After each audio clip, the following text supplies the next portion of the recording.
Look at that. Look at that. Look at that. I can't get it in fast enough.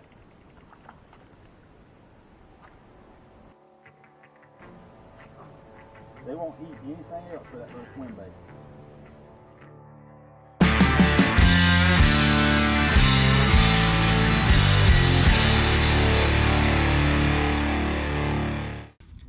What's up, guys? Tackle Tip Tuesday. Just a small piece of advice to help you catch more fish. Let's see, so midweek we had Hurricane Sally blow through, and this lake down in Florida that I've been fishing has been extremely low, probably 6 to 8 foot low throughout the summer, and I've been waiting on it to come up and waiting on it to come up. And this past week we had Hurricane Sally blow through, so I called up my good friend Clayton that loves to fish that lake as well, and one of our customers here at Sportsman, and I asked him, I said, hey, Friday, would you be interested in filming some video with me, and let's go down to this little lake in Florida? So he agreed, and we shot down there. I had no clue what to expect, and this lake was the highest I have ever seen it. So Tuesday tip, one thing that worked extremely well and has on this lake in the past, you'd have smaller schools of 5 to 10 fish that are just nomads. They follow bait around on this Florida bowl, and if you're in the right spot at the right time, they'll come up close to the boat. You'll have about 15 to 20 seconds that they're eating these small little minnows, and if you fire the right thing at them at the right time, it barely hits the water and they eat it. You catch at least 1, maybe 2 fish, they're gone, they're done, until 5 to 10 minutes later they pop up somewhere else. Well, fall is coming up on us, and with fall you have a lot more fish feeding up for the winter time. And this being our first, we had water coming up, we had temperatures going down, and we have these schools of fish that were 5 to 10 fish early in the year were 20 to 30 fish coming up. But you had to be in the right spot at the right time. So if you're in the right spot at the right time and these fish come up, you have to have the right bait and the right presentation to snag a couple of them while they're eating. And then you have several minutes before it happens again. But it isn't really something,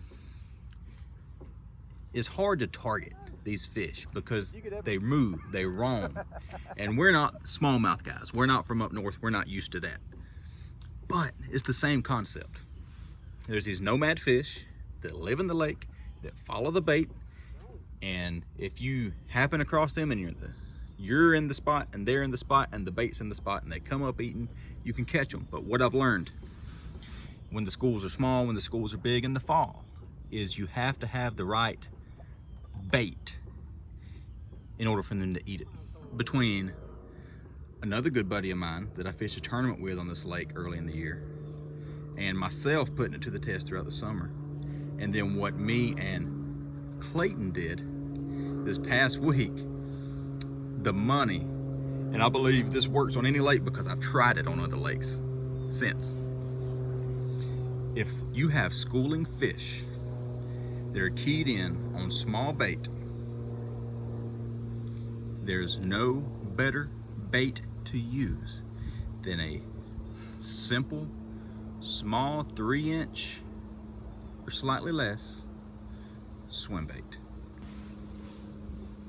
So if you check out, got my Dobbins rod, spinning rod. This is the 7-foot, this is the CL702 SF in the Colt series. You can also get the same length and action in any of their series rods.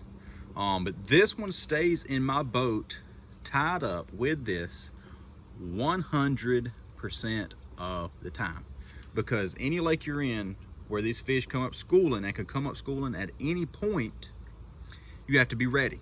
And this rod is always on my deck. But the key is I take, and this is simple, this is the simplest Tuesday tip you've ever seen. This is a 2.75 inch Strike King Rage Swimmer, rigged on an 1/8 ounce jig head. That's it. That's all there is to it. So you take your jig head, measure out where on the bait it comes to. If you was to put the bait up here, even with where it's gonna go, and measure it out, where's the bend of the hook start? It's gonna start about right there. So I'm gonna take it, I'm gonna feed the hook in. You want the hook coming out of the back, the flat part, the part that the paddle tail is not on. That's the back of the bait. You want the hook coming out of the back. And I'm gonna thread it until it gets to right where I measured to. I'm just simply gonna push it up on the jig head. And I have schooling fish candy. This was an odd shoot because we went down to Florida with flipping sticks and frogs and buzz toads and big worms. We ended up catching tons of fish on a spinning rod and an 1/8 ounce jig head and a sub 3-inch swim bait. But guys, that's really all there is to it. So, and this works for largies, this works for spotted bass, this works for smallmouth bass. Anywhere that you have bass, keying in on smaller minnows as their bait that come up schooling, whether you're out flipping bushes or whether you're out cranking ledges, whatever you're doing, those times that a school of bass pops up within cast distance of the boat, if you have this on your deck and you throw it to them, you will catch fish. Simple as that. So, Tuesday tip, summed up: 7-foot medium action spinning rod, spinning reel, 15-pound braid, 10-pound fluorocarbon leader, 1/8 ounce jig head, 3-inch swim bait. You'll catch fish, I promise.